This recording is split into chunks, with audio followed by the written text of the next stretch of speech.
ऐसे तो शब्द को 4 भागों में बांटा गया है, लेकिन हम लोग आज एक ही भाग पढ़ेंगे, वो है बनावट या रचना की दृष्टि से। तो सबसे पहले जानते हैं शब्द। शब्द को 4 भागों में बांटा गया है। एक अर्थ की दृष्टि से, दूसरा बनावट या रचना की दृष्टि से, तीसरा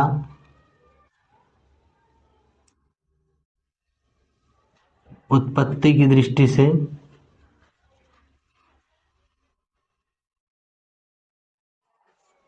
और चौथा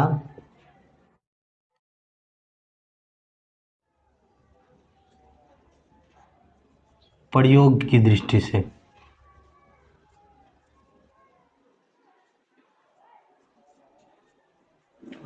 तो ये 4 शब्द है, जो कि पहला अर्थ की दृष्टि से आ जाता है आपका 2 चीज। एक आपका सार्थक और दूसरा निरर्थक। सार्थक शब्द तो आप लोग जानते ही होंगे कि जिनका अर्थ निकलता है वो सार्थक शब्द कहलाता है, और जिनका अर्थ नहीं निकलता है वो निरर्थक कहलाता है। जैसे पानी, पानी का अर्थ हम लोग जानते हैं तो वो सार्थक है। जैसे पानी में अगर वाणी लगा दिए तो पानी वाणी, ये पानी वाणी में वाणी शब्द क्या हो जाएगा, ये निरर्थक शब्द हो जाएगा। तो ये दो, इसका भेद हो जाता है 2, अर्थात अर्थ की दृष्टि से 2 भेद हैं। वहीं बनावट या रचना की दृष्टि से देखें तो इसमें 3 आ जाता है। एक रूढ़ शब्द, दूसरा यौगिक और तीसरा योगरूढ़। ये 3 आता है बनावट या रचना की दृष्टि से।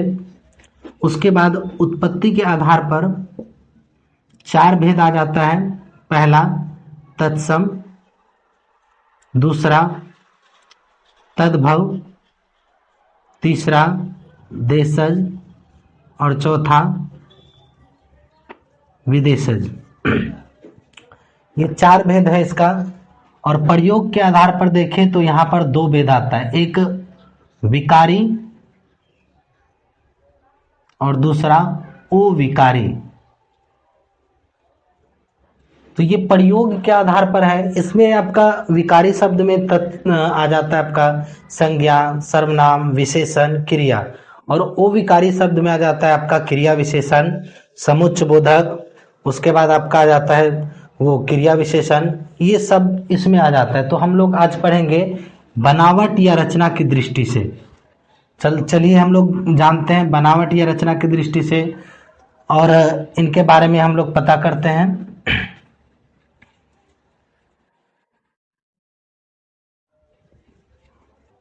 या रचना की दृष्टि से। तो बनावट या रचना की दृष्टि से, बनावट या रचना की दृष्टि से शब्द के 3 भेद हैं। बनावट या रचना की दृष्टि से शब्द के 3 भेद हो जाएगा। और इनमें पहला चीज हम लोग जानते हैं रूढ़ शब्द के बारे में। पहला आ जाता है आपका रूढ़ शब्द।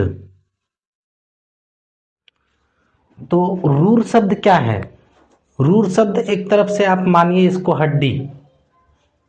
रूढ़ शब्द, अगर कोई भी शब्द को हम लोग तोड़ेंगे और तोड़ने के बाद कोई अर्थ ही नहीं निकलेगा तो वो रूढ़ शब्द है। अर्थात जैसे मानिए जिन शब्दों को तोड़ने पर कोई अर्थ ना निकले उसे रूढ़ शब्द कहते हैं।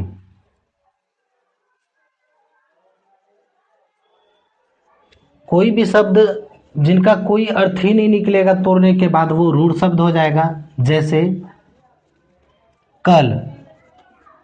कल में देखिए कि अगर कल शब्द को तोड़ेंगे तो को और लो आ जाएगा, यानी कि ना को का अर्थ होता है और ना ही लो का अर्थ होता है। वैसे ही पानी, आंख, नाक, कान आदि, ये सारा शब्द क्या है आपका? रूढ़ शब्द है। इनमें देखिए को और लो है, जिनका कोई अर्थ नहीं निकलेगा तोड़ने के बाद। पानी में पा और नी है, इसमें भी कोई अर्थ नहीं निकलेगा।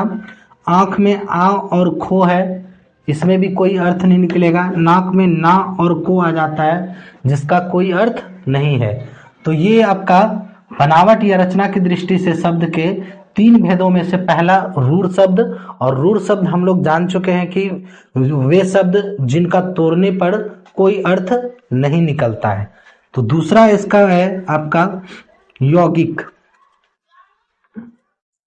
यौगिक शब्द।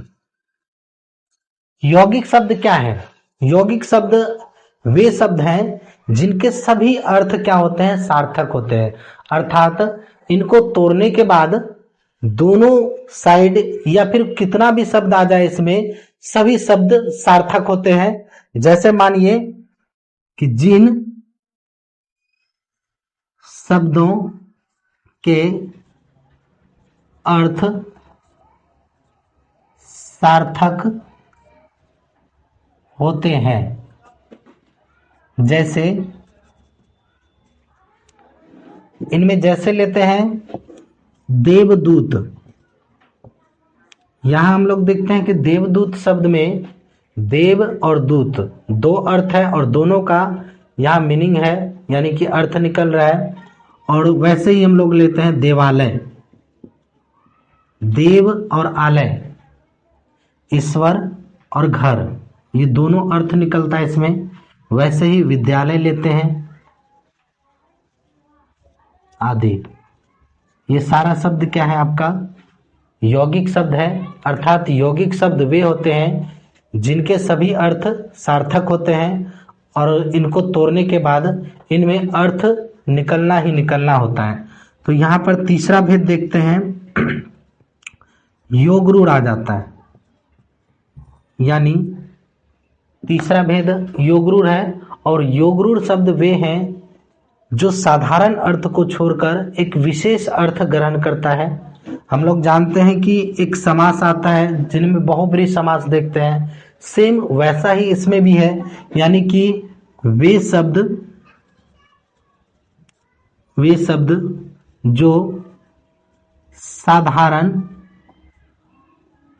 अर्थ को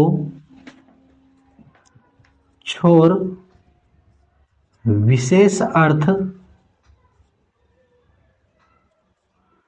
प्रकट करे उसे योगरूढ़ कहते